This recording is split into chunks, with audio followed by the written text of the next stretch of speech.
any voter in all Kalou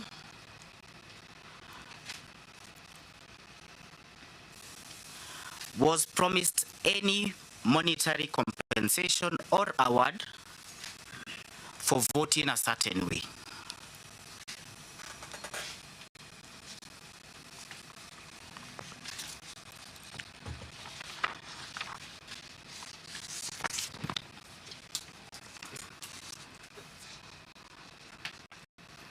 Chair, the remarks were simply taken out of context.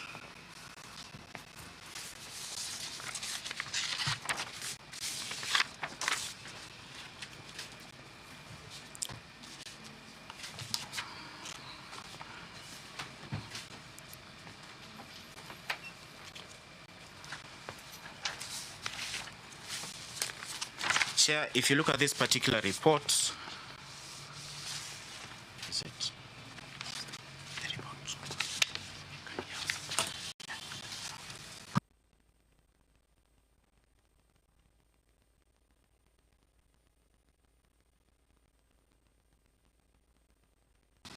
Chair, if you look at this particular cyber investigation report, the scope of the same is a bit limited.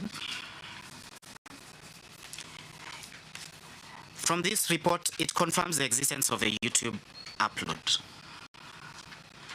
It also confirms that the broadcaster is Citizen Digital Channel.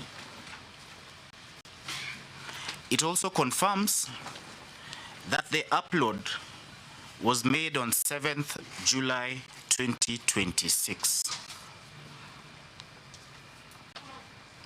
Lastly, this particular report only confirms that the video was stored in a DVD marked as CSE 295/2026. What the investigation report fails to catch is that it does not conclude that the respondent committed bribery. It equally does not conclude that the voters were induced in any way. It does not conclude that money changed hands.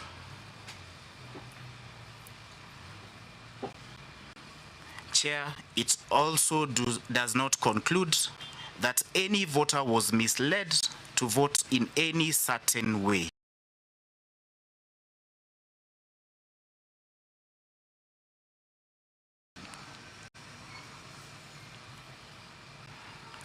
Such that if this particular committee is to make that determination as to the alleged breaches, it would not rely upon this particular report.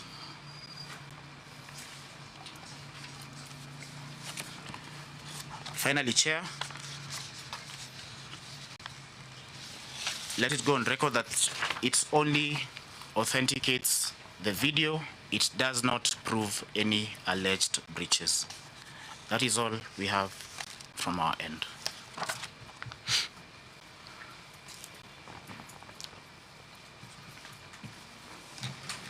Thank you, Counsel. The prosecutor, do you have a rejoinder? Yes, Chair.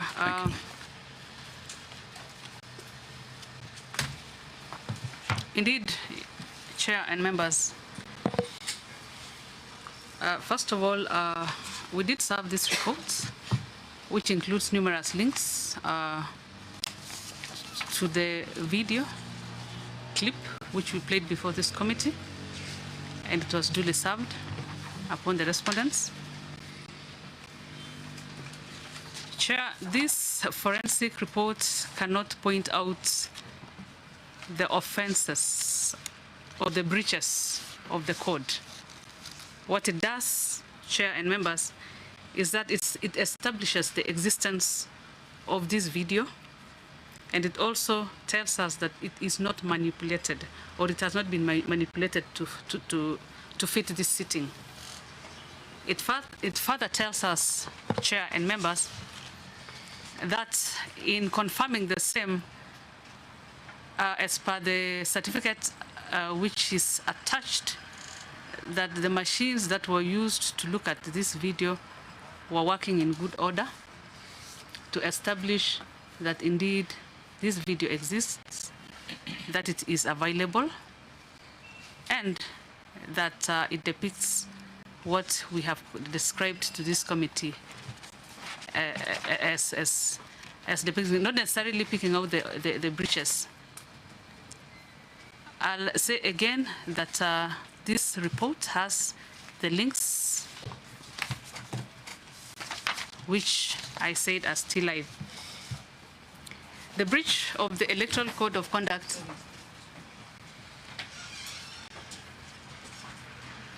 is in the details.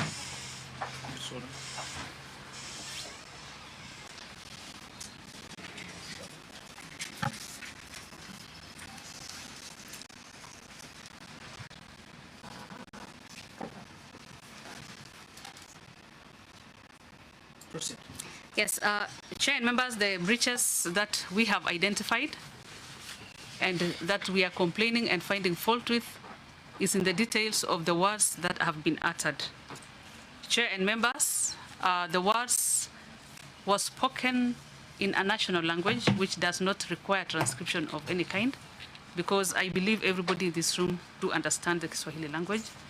We did not require transcription to understand what was said in the clip. And further, your Chair and members, we still reiterate that this forensic document depicts a leader addressing people who regard him as somebody who can guide. And by guiding, he did in the way that he knew best at that time. That is all, Chair.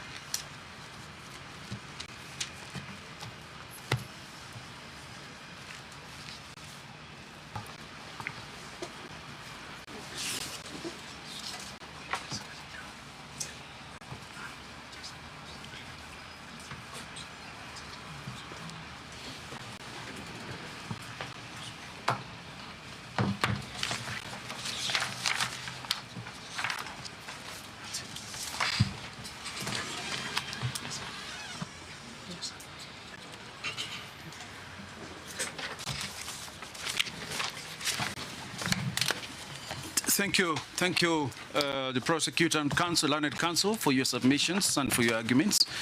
I wish to thank you. We come to the end of this session. We will be retreating shortly to write the judgment, and we should be ready with the judgment for the media and for the press and for the nation at 3 p.m. today. So please be invited so that we can conclude this matter at that time. I thank you.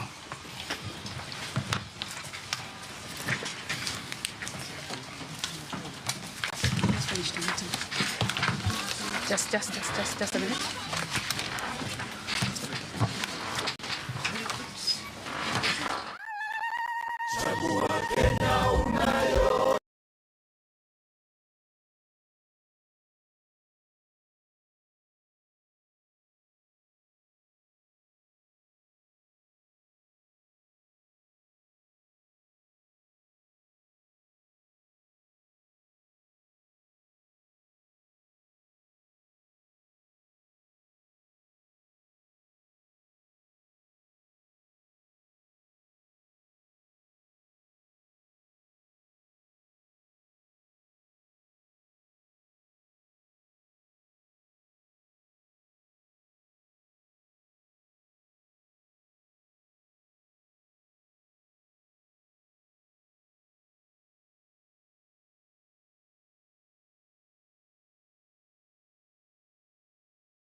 dated 13th of July 2026. The same confirms that he was examined, he was found unfit,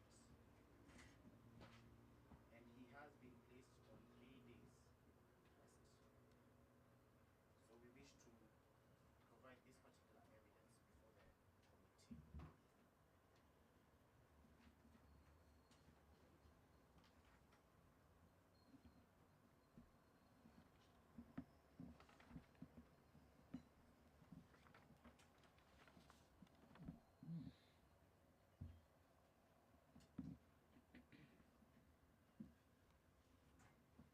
Could you please have the original copy? Chair, we can have the same sent. We do not have the original copy because that was actually sent by WhatsApp. But we can undertake to have the same.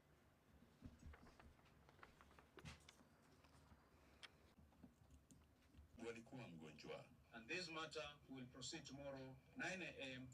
right here. Wito huu unatokana na malalamishi yanayomtuhumu Gikaria kwa kukiuka kanuni za maadili ya uchaguzi wakati wa kampeni za uchaguzi mdogo wa eneo bunge la Kalou. Iwapo kamati itampata na hatia ya kukiuka kanuni hizo, inaweza kutoa adhabu. Kamati ina njia mbili za uamuzi. Kwanza ni kumpa barua. Okay. Edgar, can you play just the English one, please, quickly? It's the English version. Naweza akapatiwa faini. Please hang on for the English version.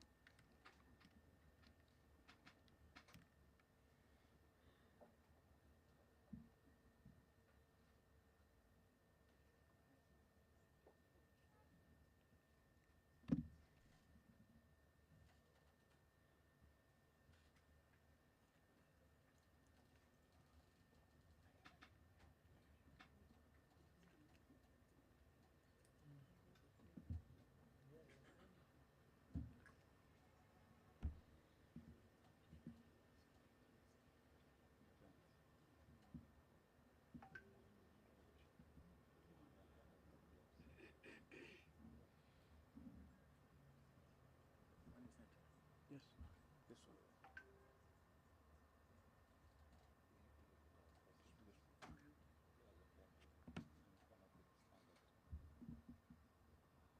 Send it to him. He has it, he has it.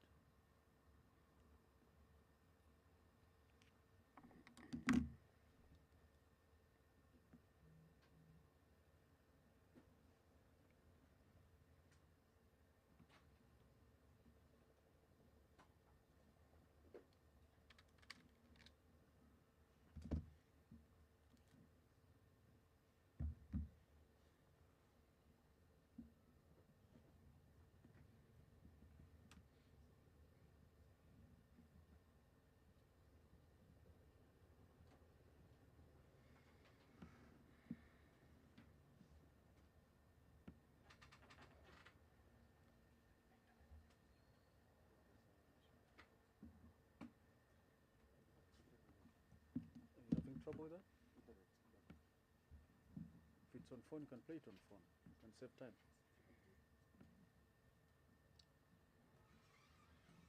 It's here. You can play it here straight away.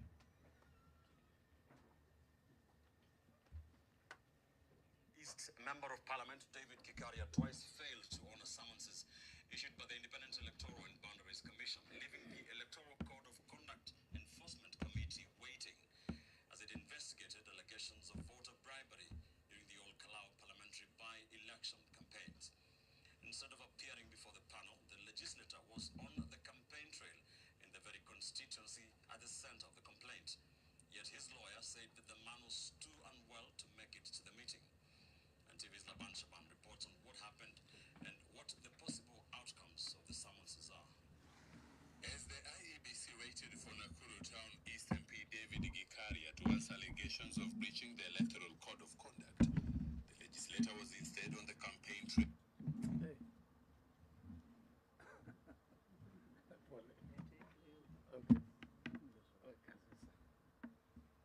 Trail in Kalou. Your boss asked that he be given time. By the close of Monday, Gikaria had failed to honor 2 summonses from the Electoral Code of Conduct Enforcement Committee. And this matter will proceed tomorrow 9 a.m. right here. IEBC says it served Gikaria with summons on Thursday through his official mobile phone number, whose ownership was confirmed by his aide Joseph Karaoke. The commission states it later furnished him with a charge sheet on Saturday, requiring him to appear before the committee on Monday. The committee first convened at 9 a.m., but instead of appearing in person, Gikaria sent his aide. Chaired by Alutalala Mukhwana, the quasi-judicial body declined the request and directed that the MP avail himself in person during the afternoon session. This one is from him in the morning. When proceedings resumed, Gikaria again failed to honor the invitation. This time, he sent his advocate, Mike Ombonge, who sought adjournment. Part of the reasons as to why we might also be seeking an adjournment is because Mheshimiwa deserves a right to a fair hearing. Council, stop there. Chair, just a minute. No. Just a minute. You are regurgitating. Yes. The right to fair hearing is already stated. Before you were here and after you came, you've just stated. I understand that, Chair. His full case for adjournment was that, 1, he claimed the MP was indisposed, had not been properly served with the summons, and had not been supplied with the evidence to be relied upon, or the complainant's statements needed to prepare his defense. But even as his lawyers asked the committee to excuse his absence, Gikaria appeared undeterred. Photos posted on the verified Facebook page of musician Gikaria Jr. King of Kigosho showed the MP addressing campaign rallies in all Kalou in support of UDA candidate Mushina Nyaga. The same campaign trail was corroborated by head of Presidential Special Projects and Creative Economy Dennis Itumbi. Itumbi posted a photograph of the legislator campaigning in Olkalau while the committee proceedings continued in Nairobi, a man who was allegedly too unwell to make it to the IEBC offices. The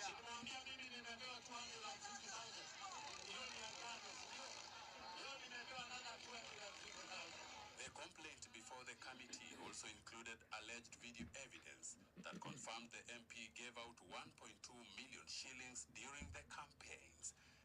Gikaria's case stems from allegations that the MP breached the Electoral Code of Conduct during the campaigns a week ago. What are the repercussions the MP may face? They can be granted a formal warning. Thank you. So,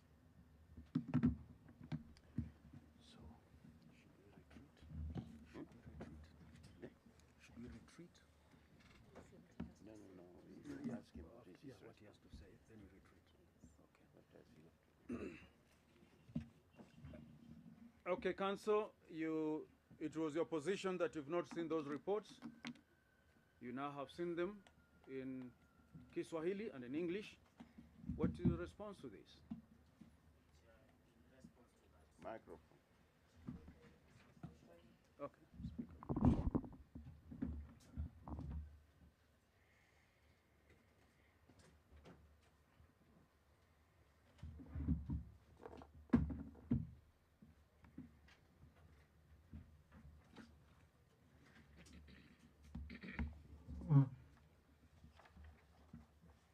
Chair, in response to those allegations, the same cannot be verified.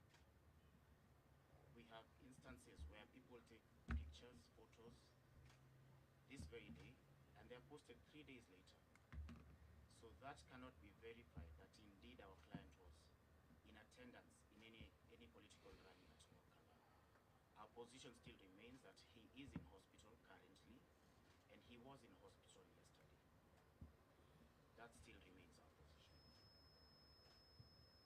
Thank you, Council. For records, you're saying that in the affirmative, your client was indisposed yesterday. He did not attend any rally, as these media reports seem to circulate, and that as we speak, your client is in bed, admitted in hospital in Nakuru. Is that your position? Chair, our position is that those particular clips are not verifiable. Listen, just a minute, listen. You have been asked to confirm. You are repeating what you have just said. You have been asked to confirm that indeed your client is in hospital in Nakuru at this very minute. That I do confirm, Chair. Kalou Specialist Hospital. I do confirm. So we send somebody to the hospital right now. We'll find him in bed in the hospital. Yes, Chair. Thank you, Counsel. So for records again, it is your affirmation before this committee that your client was never where the media has reported he was. It's a yes or no answer, Counsel. Chair, that would be prejudicial. I can only say the clips that you played before this committee are not verified. The position is that our client was in hospital yesterday. He is indisposed today, currently in hospital. Counsel, that is a straightforward question. Is it your position that your client was indisposed yesterday and therefore he was not anywhere else, whether it is on Kalou campaigning or whether it's in heaven, he was nowhere else because he was indisposed and unable to attend these proceedings? Is that your correct position? It is our position. Thank you. Thank you. So it is your position he was nowhere else, including Kalou. Thank you. The last, Counsel, you know, we've given your client a lot of grace. And the last thing we'd expect from you is to have a procrastinated, protracted interaction at this point. If we gave you grace, we expect that you'll favor us with grace as well. So ladies and gentlemen, you'll give us 15, 20 minutes max. We retreat because Counsel has made an application for an adjournment. A second one. We retreat and come back in. This third one. Oh, I'm reminded this is the third application for adjournment. So you come back in 10 minutes. Thank you.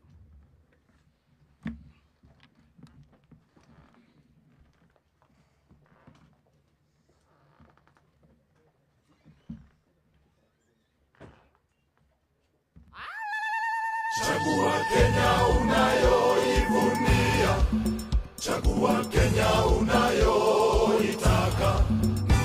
Tuungane pamoja, tujenge nchi yetu. Kenya ni moja, na sura ni moja. Tujiandikishe wote, tupige kura. Tujitokeze, tupige kura. Tunaimarisha demokrasia. IEBC.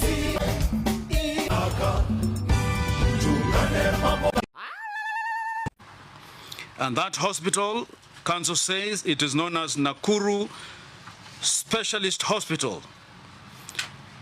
But again, just like yesterday, when Council sought adjournment on the basis of indisposition of his client, but tendered no evidence, again today, Council seeks adjournment on the basis of indisposition of his client, but again, without any evidence to back that application.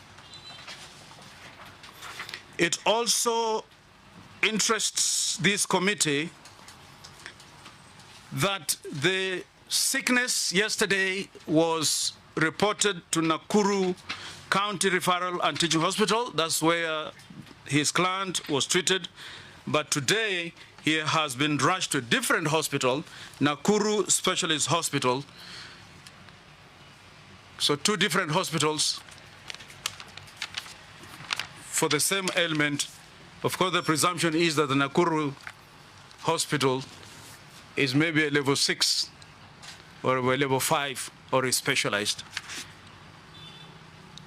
So yesterday, this committee bent over backwards, applied Article 50 and Article 47 with grace, and offered the member dignity. But there was no evidence of the hospitalization of the treatment. It was expected that today this committee will be favored by Mheshimiwa's presence. Number two, we find that election disputes are time sensitive, and we do not have the luxury of time.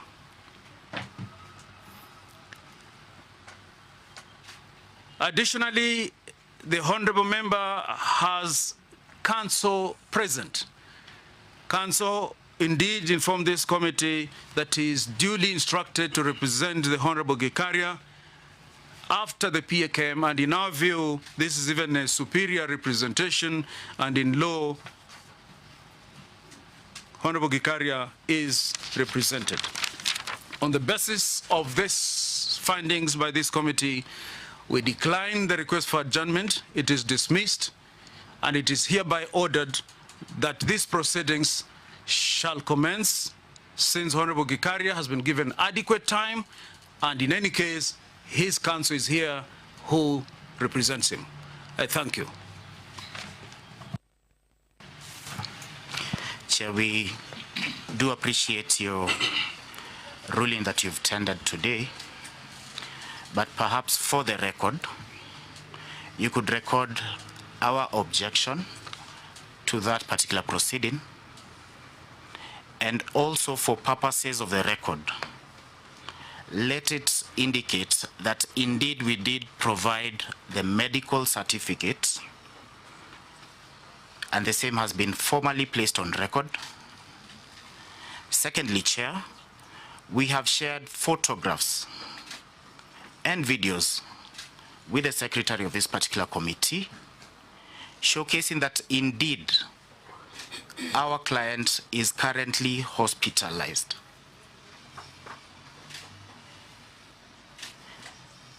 So thirdly, let it be noted that the respondent's absence is medically explained.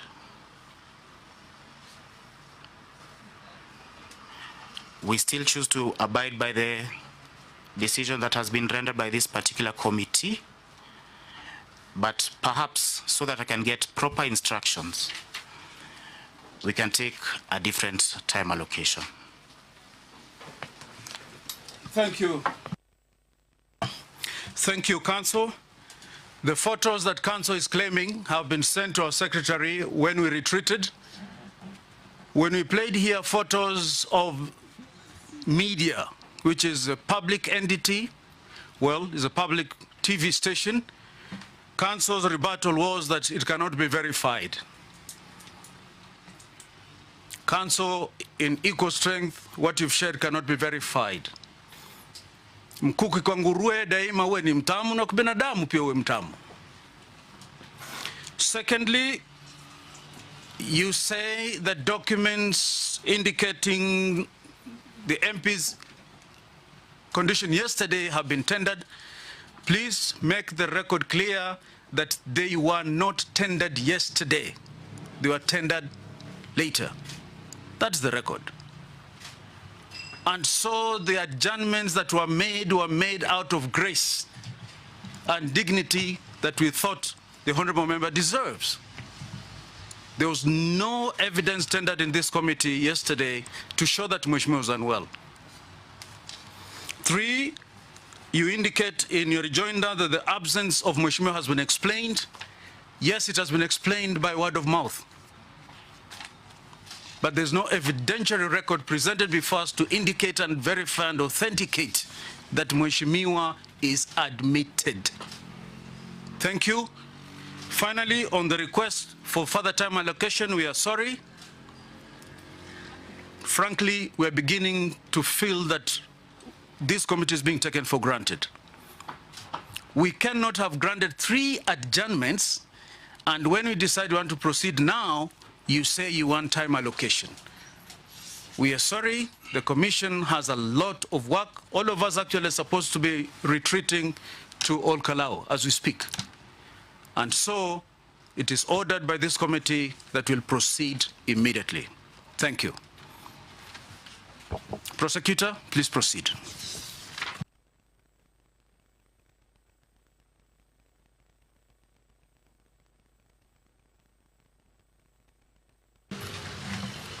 Thank you, Chair and members.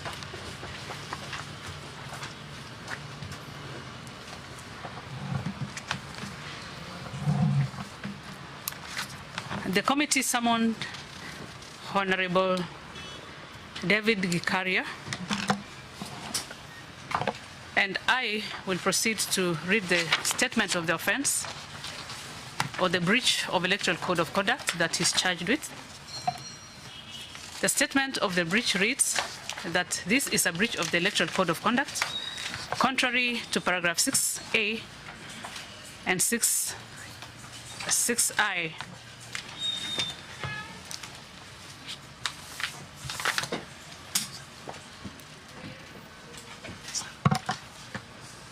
The particulars of the breach are that Honorable David Gikaria, who is a member of the National Assembly for Nakuru Town East constituency, is accused that while addressing residents during a public rally in Kalou within Nyandarua County, he uttered words in Kiswahili, and I'll proceed to read the words. Kiswahili is a national language, so this we will understand. And he said, lakini mimi nilikuwa na 250 ya mikutano ya jana. Watu wakaja. I had to go home and get another 800,000 shillings. Jana peke yake. Hapa kwenyu nilitumia milioni 1.2 million. Si niliwaambia mimi nimepewa 250,000. Hiyo ni ya jana, si ndio? Leo nimepewa another 250,000. And he proceeded to say, ulipiga kura sio? Kuna kitambulisho ilikuwa inaitishwa. Hakuna kitambulisho ilikuwa ikiitishwa. Mtu alikuwa akifanya nini? Unaweka kidole.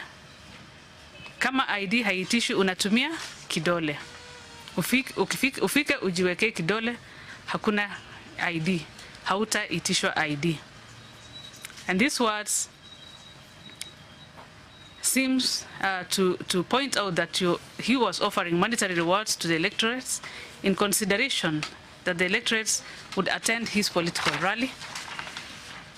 And we find that his words on the issue of the identity cards not being required at the polling station was misleading to the voters, and this was with the view of causing voter suppression. Chair and members, I represent the Electoral Code of Conduct Enforcement Committee today on this matter that I have described. And this case cuts across the very heart of our constitutional democracy and the rule of law. The accused person here is not just an ordinary citizen, he is a member of parliament, he is a prominent office bearer, he is a recognized political leader, and he is the leader of the people of Nakuru Town East constituency. He was voted into that office. By virtue of his position, he owes the highest duty of fidelity and honesty, integrity to the public and to the people he represents, and in this case, the people of Kalou. Instead, during his public address in Kalou, he chose to weaponize his influence. He stood before a vulnerable electorate, and he willfully and maliciously spread falsehoods which were designed to disenfranchise voters, while he was simultaneously boasting of using financial muscles on these innocent and trusting members of the public. We find that his actions breaches the Electoral Code of Conduct, and I will point out exactly how. As a political leader and an office bearer, he is bound strictly by the second schedule of the Elections Act, that is the Electoral Code of Conduct. And by his distributing false information regarding the voting procedures and the voting requirements, and engaging the public in display of voter inducement, the accused directly contravened the code. This code mandates all leaders to promote clean, transparent campaigns and uphold integrity of the electoral process. And as a person in authority, he cleverly employed this tactic to cause actions which may affect the ultimate election outcome. And we want to look at his guilty conduct as hereunder, that the honorable member employed at the anatomy of malice under the illusion of good faith. Chair, the video evidence where we find fault with, where we find that he did breach the code, shows that the words were calculated, they were deliberate, and they were born out of deep-seated malicious intention. This may be argued as innocent utterances or misstatements or harmless political hyperbole made in good faith. But from a leader who is a beneficiary of the ballots by virtue of holding an office where electorates had to produce their identity cards for him to win that election, that can only be out of malicious intention. Chair, we also see that there was a calculated trap for the vulnerable, because the honorable member is telling the people of Kalou that they do not need IDs in order to vote. This, he's actively setting a trap. He knows very well that on the election day, any voter who turns up at the polling station without an ID will be legally turned away at the polling station. We are sure of this because he is a leader. Again, I say, he campaigned for himself when he was seeking to be voted into office, and he did not tell his voters not to carry IDs. It is only now that he wants to mislead people. We also see that there is intent to disenfranchise the voters through his utterances, which was not an innocent mistake. This was a strategy to lower voter turnout among the specific demographics, or to leave the voters confused, disoriented, and ultimately stripped of their constitutional rights to vote under Article 38. We further note that there is a cycle of exploitation which was displayed by the honorable member, who is telling very happy people, jubilant people, that they do not need their IDs while voting. And he's talking about spending money on them. Why would a leader do such a thing? The answer, Chair and members, is a simple one, that he's substituting his civic empowerment with financial dependency. He wants voters to rely not on their lawful independent power as registered voters, but on temporary benefits of the handouts that he bragged about distributing. His intention is to subvert their minds with handouts and make them lose focus on the ultimate results of their actions.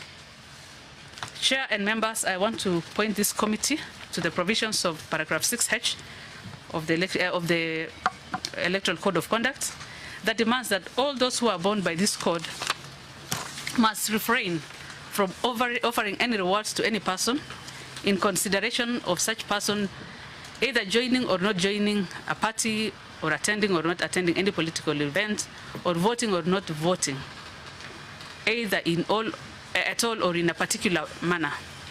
The respondent whose words points a calculated money splashing spree for the people who avail themselves to receive these rewards. Apologies, members. I'll repeat that the respondent's own words paints a calculated money splashing spree to the people who avail themselves for these rewards. Chair and members, I further want to draw our attention to paragraph 6I of the Code of Conduct, where it demands that leaders and office bearers, like the accused in this matter, must refrain from any attempt to abuse power or privilege or influence or authority for political purposes, including any offer or reward. The honorable member stood in a podium and he used his position as a leader, and he spread misleading information to receptive and vulnerable members of the public. This is a case about a leader who knows the law, but he chooses to ignore it, and he decided that it did not apply to him. He looked at the voters of Kalou and saw a vulnerable people who can be deceived, rather than citizens to be respected, protected, and be guided. The undeniable video record shows depicts him in a rally, and it demonstrates the willful nature of his deception. We ask this committee to hold the accused fully accountable and to protect the integrity of our elections, and to send a clear message that the law of Kenya cannot be bypassed by arrogance or financial influence, and that the people of Kalou deserve respect. Chair and members, when we gained sight of a video clip that was publicly shared, it was even in the news, national news, it was broadcasted. Your Honor, we took Chair and members, we decided to subject it to authentication just to make sure that indeed what we saw is what everybody else saw. And by so doing, we contacted the Communication Authority of Kenya, that is the platform where all broadcasts go through. And I will draw your attention to a Communication of Kenya report, which is in our files.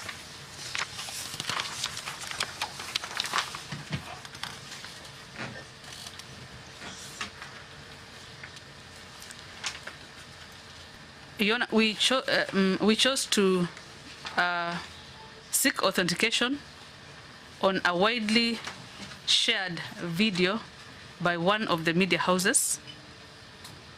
And what we wanted to find out is the authenticity of the same. We did obtain a certificate under Section 65(8) as read with Section 106(b) of the Evidence Act, which requires that all certification must be made by somebody in authority. And we do have a report in our files which was sworn by one Gikaria. In this report, Chair and members, it shows that indeed the video clip was genuine, and that it contained electronic record which information was contained and was derived correctly through the computer in the ordinary course of business, and that their computers was operating properly. It goes on to authenticate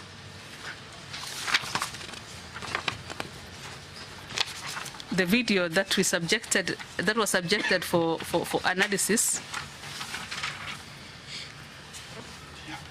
and it shows or it depicts the MP explaining to the members of Kalou, or is addressing them about the issue of IDs.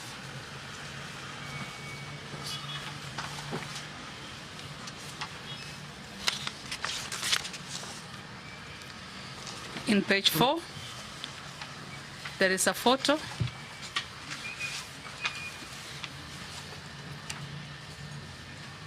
of the MP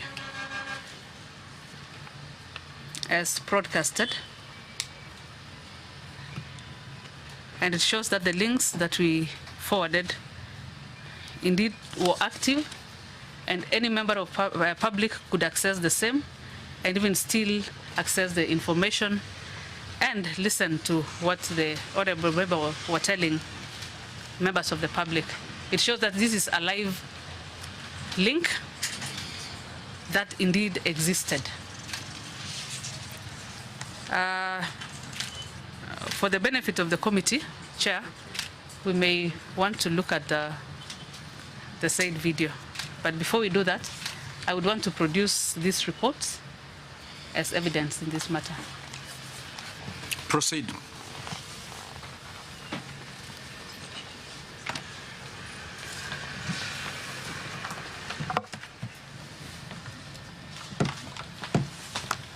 Could Council and your team, could you please just move and have a look at what it is that is forming the evidence in this matter? Thank you.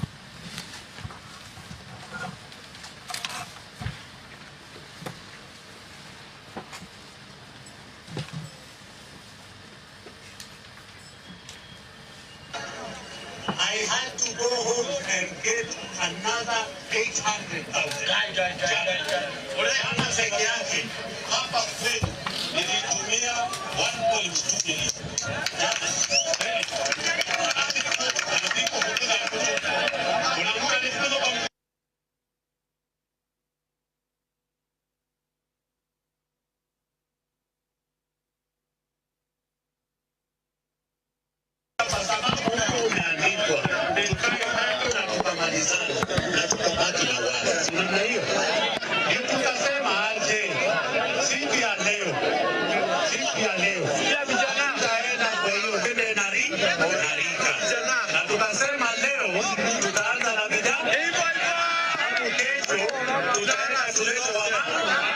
Sasa kesho tukiita wamama vijana watakuja.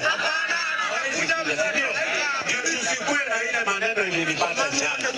Na tukakubaliana ya kwamba kila mtu ambaye amekuja akae na asikize. That one was for yesterday. Today, na ndio naomba vijana wa hapa. Kama wengine wametoka Dondori, sikize tu. Na ukitoa hiyo mavi kwa masikio, utanisikia vizuri sana. Ndio nawaambia leo tutasema mimi tumekuja hapa wajumbe wangapi? Wanne. Mimi nimepewa wodi ambayo inaitwa Githima polling station ngapi? Mimi nimepewa Githima na nikapewa Nyakiambi. Polling station ngapi? Alafu tuko na polling station moja mbili hapa katika wodi ya Merangine 10 na ngapi? 13. Wale wa ndugu zangu wengine tayari wanaenda mikutano yao kwa kule kama hapa CCM. Siko na mtu na hapo na yeye naye amepewa pesa yao. Unaelewana? Kama ni Kandutura kuna mwingine, kama sijui ni wapi, kila mtu amepewa yao. Namna hiyo. Na ndio tukasema hakuna haja tukuje tufurugane ama tuulizane maswali ama hivi vijana pengine hamjawahi piga kura. Lakini niulize nani alipiga kura mwaka jana 2022? Hapo ulipiga kura sivyo? Kuna kitambulisho kilikuwa kinatishwa? Hakuna kitambulisho kilikuwa kinatishwa.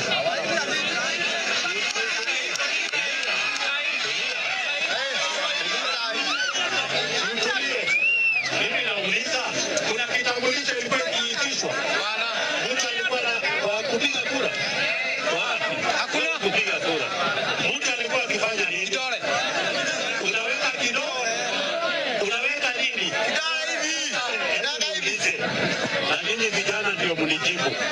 Kama ID haitishwi, unatumia kidole.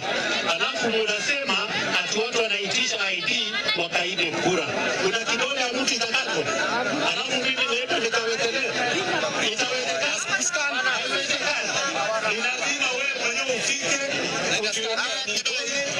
Hakuna ID. Hautaitishwa ID na hautaitishwa hata ile gari ya kura.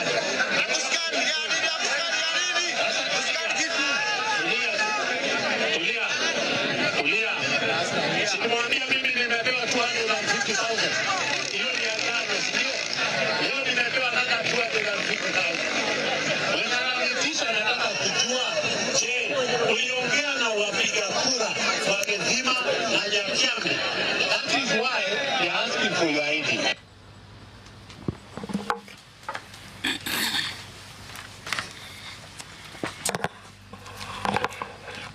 So yes, Chair and members, this report contains the links, the video links, the links to the video evidence. And like I told this committee, these links are still live and that information can still be consumed even now by anyone who accesses the link. And that's all, Chair. Thank you, Madam Secretary. Commissioners, is there anybody who has a question to the Commission Secretary before I allow Council for the respondent? Okay, Council.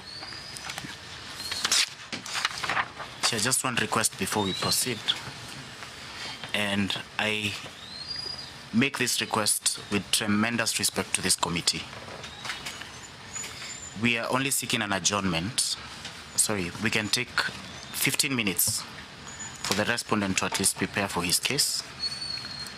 And I ask this with tremendous respect to this committee.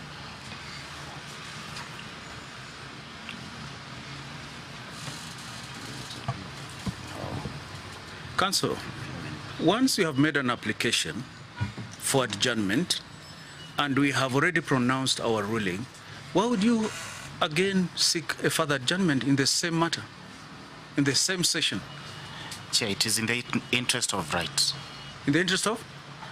Of a fair hearing, under Article 25C.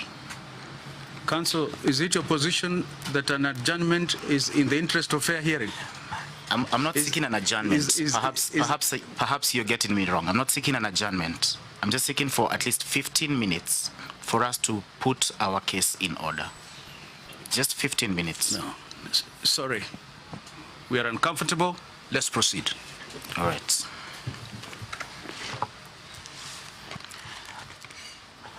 Honorable Chair, committee members, with respect to this particular case,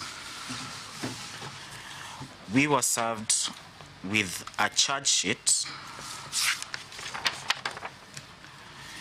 This particular charge sheet was issued on the 11th of July 2026. We were equally served with a forensic report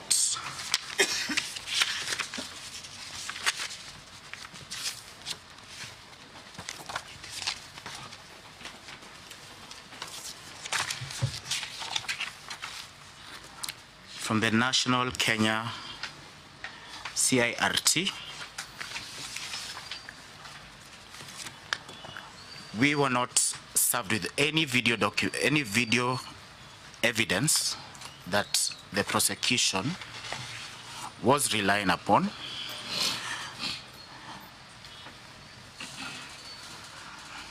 The same has been played before this committee, whereas it was not served upon us.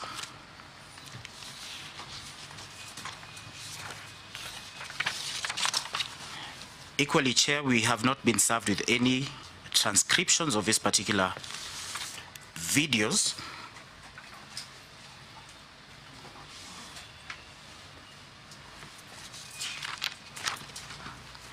So I presume the prosecution was only depending or relying upon their documentary evidence.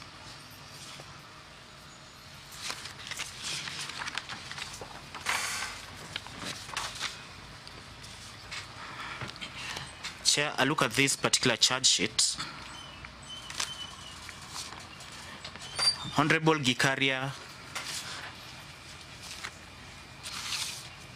is alleged to have breached the provisions of paragraph 6A. These particular provisions concern bribery and inducement.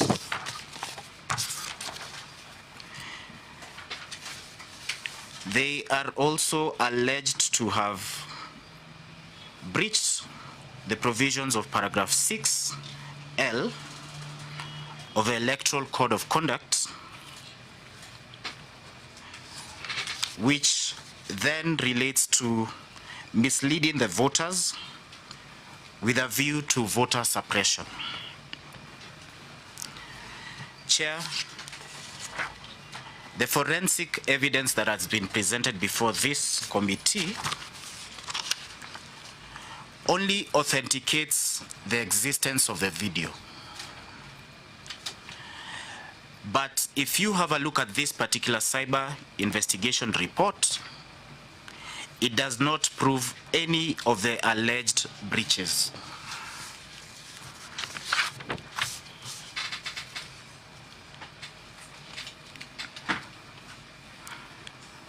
Chair, with respect to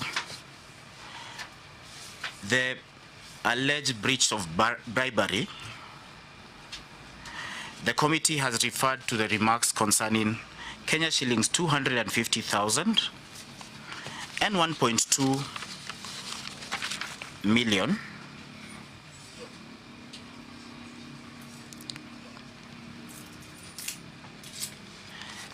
And it has relied upon its own interpretation of that particular speech rather than evidence establishing the elements of paragraph 6A and paragraph 6I. Chair, there is no evidence that has been tendered before this committee that money did indeed change hands.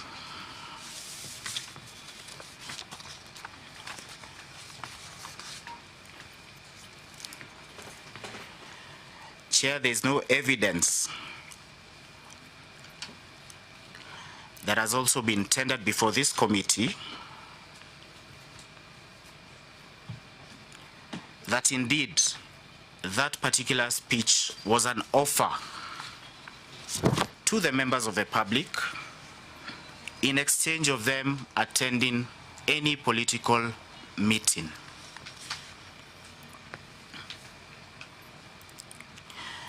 No evidence has been tendered as well that any voter in all Kalou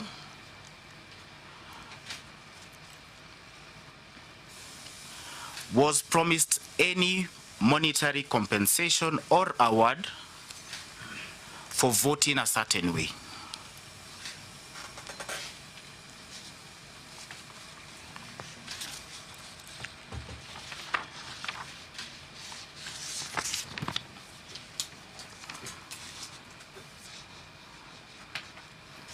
Chair, the remarks were simply taken out of context.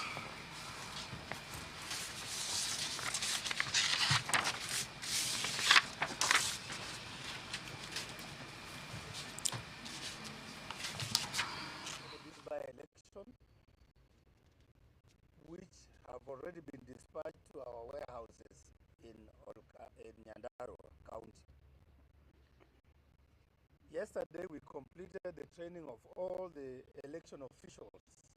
So our officers are properly trained and they are ready to conduct elections as per the regulations. Of more importance is the issue of the voters register. We have certified the register that will be used in all Kalou. That is the voters register. And this register is currently displayed at every polling station so that the citizens of all Kalou can verify and check if their names are there and if they are eligible to vote in the respective polling stations.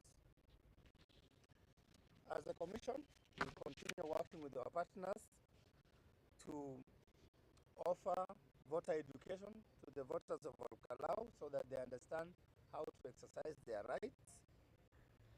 And we continue with stakeholder engagement up to tomorrow, where our team of commissioners will also be in Kalou to meet with stakeholders, to meet with the candidates and their agents so that we agree on the final rules. The Commission reminds all stakeholders that the campaign has officially ended yesterday on Monday, 13th of July 2026 at 6 p.m. in line with the gazetted election timelines. And therefore, we request that any form of campaigning or engagement of voters after that time has ended is prohibited. And anybody engaged in further campaigns contrary to the laws is committing an electoral offense and is in breach of the Electoral Code of Conduct. And as a result, if we find anybody who is engaging in campaigns beyond the gazetted timeline, that person will face the consequences. In terms of the polling day activities, we wish to remind the people of all Kalou that all the registered voters in all Kalou constituency, they must turn up with their national ID cards that are valid. And for the case of the passport, they must verify and confirm that their passport is valid, it has not expired. Because these are the primary documents that will be used to identify each of the eligible voter, each of the voter who is in our digital register. In terms of identification, the actual identification of the voters during that day, from morning when we open the polling stations, once you show up with your ID or your passport that is valid, we shall use the biometric means to identify and authenticate those voters. Biometric means your fingerprints or your facial features, which we have captured in our database. Because the register we are using will be the digital register that is integrated in our KIMS kit. As required by law, we have gazetted the register for all Kalou constituency.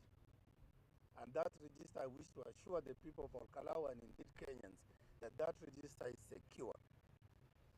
And we certified that register on 5th of June, 2026.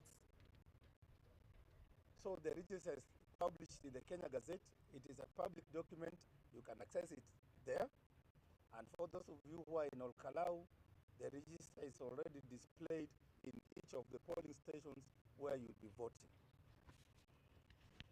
So we have several copies that have been printed already and dispatched to those polling stations. And the law requires we do this 7 days before the election. So we have complied with the law. So anybody who claims that the register has been manipulated is spreading false, misleading, and unsupported rumors. So we urge the citizens to ignore any such persons, be they politicians or activists or any this republic. As IEBC, we take the issue of the register seriously and we make sure that it's only the authentic registrants. That of course goes to also the issue of identity cards. We heard through a section of the media, and we have investigated this matter, where certain politician has urged the citizens of Olkalau not to show up with their IDs or their passports. That is completely misleading, and that matter the Commission is dealing with it decisively. Opening and closing of the polling stations, ladies and gentlemen, again as per the law and our regulations, the polling stations open at 6 a.m. and they close at 5 p.m. And therefore, any station that for one reason or another that is justifiable is not opened by 6 and there's a delay, we shall compensate that time which is lost and ensure that those people who turn up and who remain at the polling stations as late as 5 p.m. and they are on the queue, they will be granted the opportunity to continue to exercise their right to elect their member of parliament. So we shall not bar anybody who comes late, as long as you are at the polling station by 5 p.m. latest, in the evening, that is. So anybody who comes past 5 p.m. will not be allowed to join the queue in order to vote. So all those people who are eligible must come between 6 when we open and 5 p.m. when we close. Ladies and gentlemen of the media, and indeed fellow Kenyans, is electoral areas. We saw one individual had taken a picture of their ballot paper after voting. They took pictures of the marked ballots and circulated it on the internet. We wish to remind Kenyans and indeed the voters of Olkalau that please do not take a picture of your ballot paper, once you mark it, once you select the person you want to be your member of parliament. This is because the sanctity and the secrecy of the vote requires that you keep it secret. That's why it's very, very important that we facilitate you to vote by way of secret ballot. So it will defeat the purpose if you again make that ballot public, and it is against Section 7 of the Election Offences Act. You shall actually be prosecuted, and if you are found guilty, you will pay a fine a fine of up to 1 million Kenya shillings. So we need to tell Kenyans this matter is very serious. Besides that 1 million Kenya shillings, the offending party can also be imprisoned for a term of not exceeding 3 years for a simple act of taking a picture of your vote, either to show allegiance to whoever you are voting for or for some other benefit. I don't know what motivates people to expose who they voted for. So that is discouraged, it is prohibited, it's against the law, and it has consequences. In terms of assisted voters, you know, in some instances, we have those voters who, for one reason or another, are not able to go through the voting process, and they require special assistance, be they people with disability or some form of illiteracy. The law allows that those voters can be assisted by a person of their choice. So nobody should force anybody to be assisted. If they wish to be assisted and our officials have verified that the person requires assistance, let that person choose a person of his or her choice to assist that person. We also wish to inform members of the public and the voting populations of all Kalou that no one person is allowed to assist more than one voter. We will not see a situation where one person is hovering around the polling stations and purporting to be assisting one voter after another, one voter after another. It is only one person to assist one voter, end of story. So again, that is something that we wish, and the conduct of anybody within the polling stations, and indeed our constituency tallying center. Each participating political party or candidate is entitled to appoint one agent at each polling station and one chief agent at the tallying center. And I repeat again, each candidate or political party is allowed to appoint only one agent at each polling station and one chief agent at the tallying center. The tallying center will be at the constituency headquarters.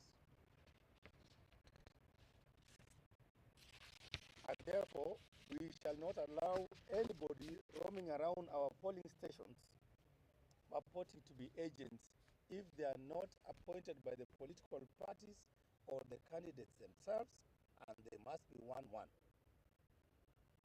And our office gives them accreditation badges. So anybody who does not possess an accreditation badge should not be seen roaming around our polling station. The police, the security will take action, and our officials will take action. So in that regard, in the last by-elections we conducted in the country, in Mbere, Malava, Kasipul, Unguja, Magarini, the Commission observed a phenomenon that is very much disturbing. There are some Kenyans, whether politicians or non-politicians, who purport to behave like super agents. And therefore, they come to our polling stations and try to disturb the peace or the peaceful conduct of the elections in those stations. We want to state categorically here that we will not allow anybody, whether it's a senior politician or a leader in this country, who has not been cleared and accredited by IEBC to come with their security or their supporters to try and disturb the peace at the polling station or even overrun the polling station.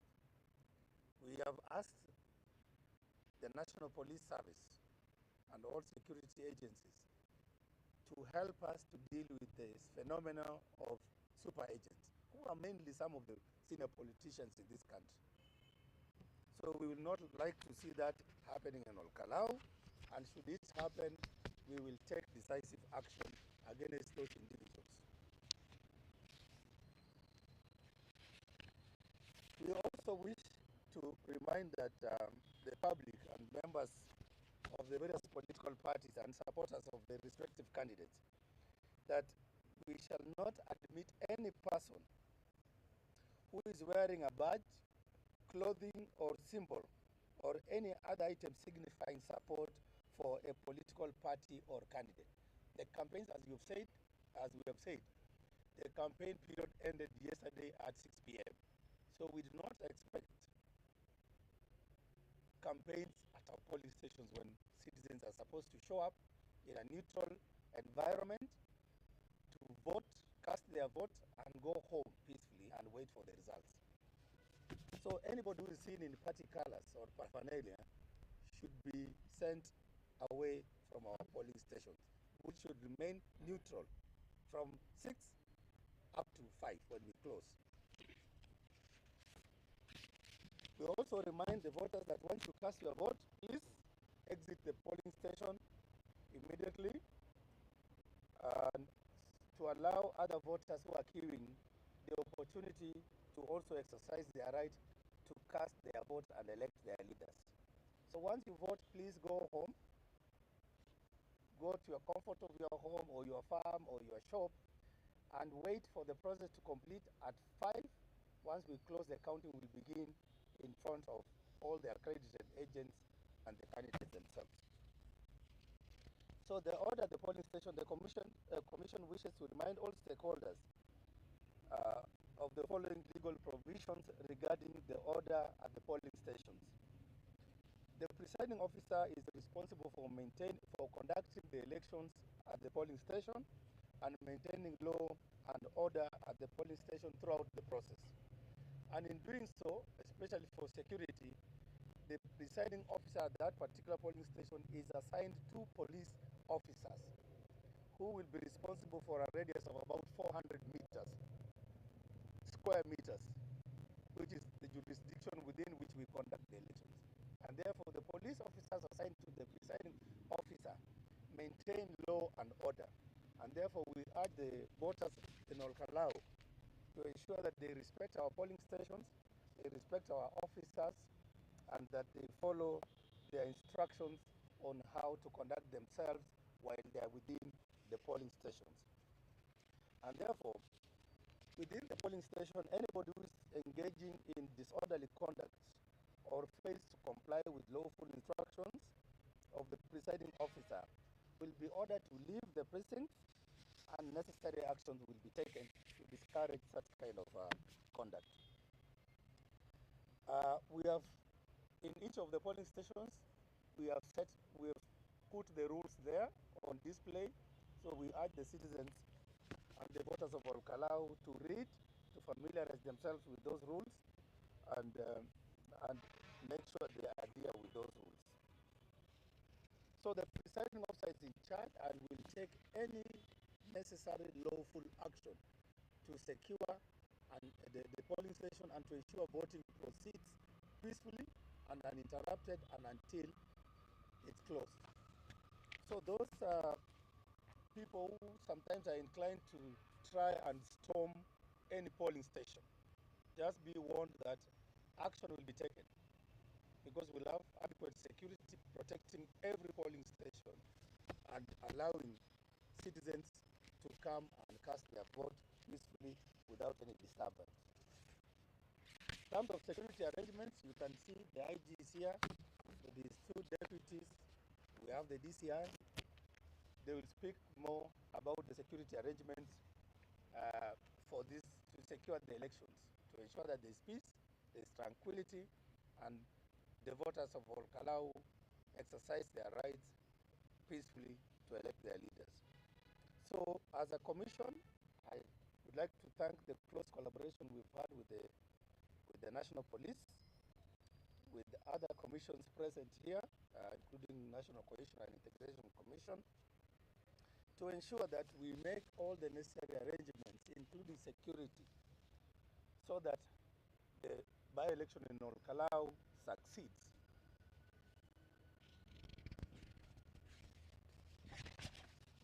So I will allow IG later on to speak on the security arrangements in place. But we, as a commission, would also like to note that, with concern, that there have been incidences that have raised a red flag and concerns to us as a commission as we carry out our mandate to facilitate Kenyans to elect their elected representatives. We've seen situations where, in some cases, goons are present in our electoral areas, are mobilized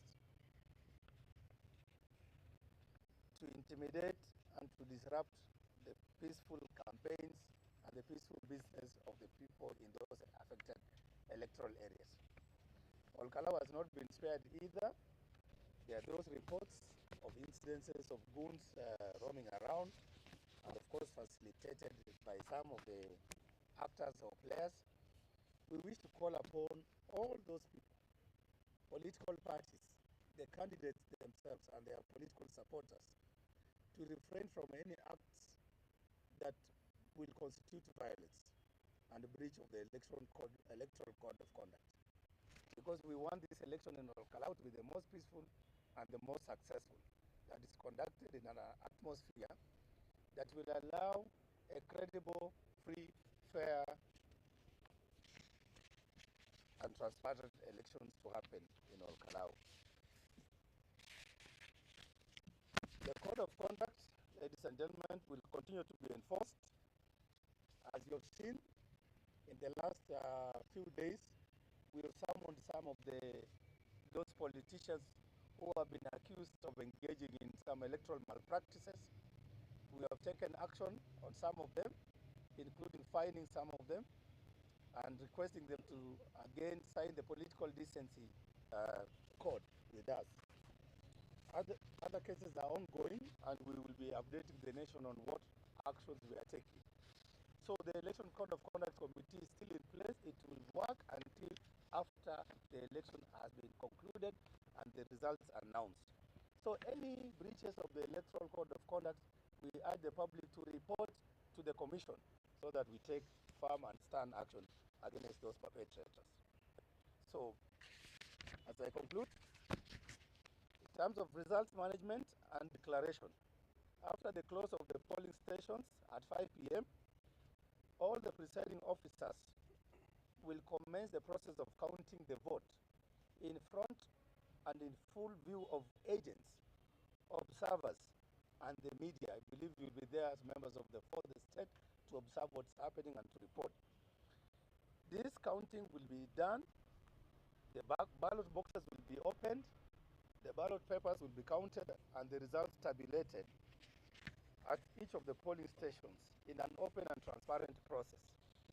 And to enhance transparency, the agents present will be allowed to take photographs of official result form 34A. Let us distinguish what I said before. Your ballot paper, the one you mark as a voter, that is sacred, and it's sacred. I've said sacred, and it's also sacred. So that is the document that we do not want anybody to take pictures of and circulate. But where we tabulate and record the results, that is from 34A, agents can take pictures and send to their candidates or their political parties. A copy of the result form, that same from 34A, a carbonated copy, will also be pasted at each of the polling stations. Whether it's in a classroom, it will be pasted on the door of that classroom for everybody to see, because there's nothing we're hiding. It will be as transparent as that. Returning officers will thereafter receive the results, that is at the constituency tallying center. They will verify, collect, and announce the constituency level results. So I know results will be known mostly by the party agents and the political parties. But please do not declare yourself the winner or your candidate. It is only the authorized officer, in this case for Kalou, the returning officer, who will declare the winner in the presence of agents and accredited observers. So, as I conclude, in fact, on the issue of the results, members of the public and the media as well, you can access the results in our public portal, which will be accessible to the public. You will click as we upload the results online. You can be able to follow the results and tabulate for yourself, so that you know that what we are doing is a transparent, accountable, free and fair election that will meet the highest standards of credibility. A call to action as I conclude, the Commission calls upon all polling officials in Kalou to discharge their duties with integrity, impartiality, and full adherence to the Code of Conduct.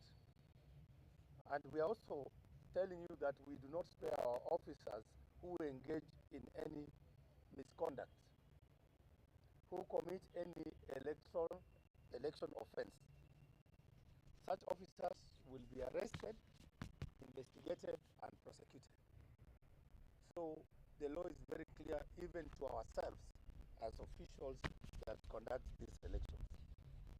Further, we urge all stakeholders, including political parties, candidates, agents, the media, and respective voters, to respect the law, uphold peace before, during, and after the polling, and refrain from any actions that may compromise the secrecy or integrity of the vote.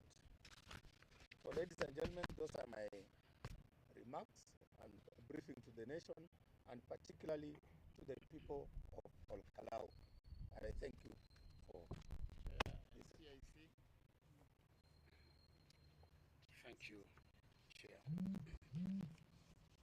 I'll just go straight to the message that we have from the National Cohesion and Integration Commission.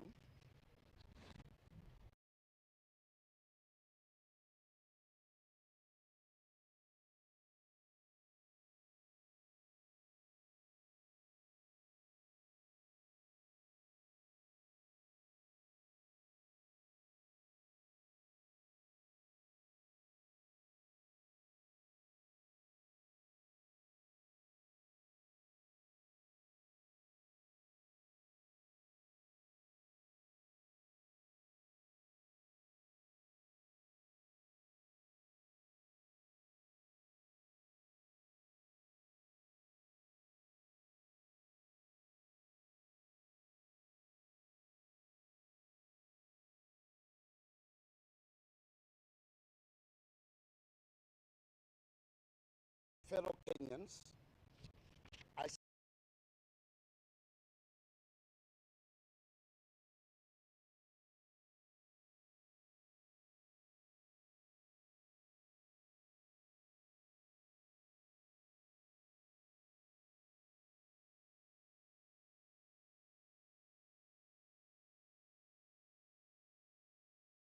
left unaddressed, such conduct carries the real risk of igniting violence, displacement, and loss of life, as this nation has painfully experienced before.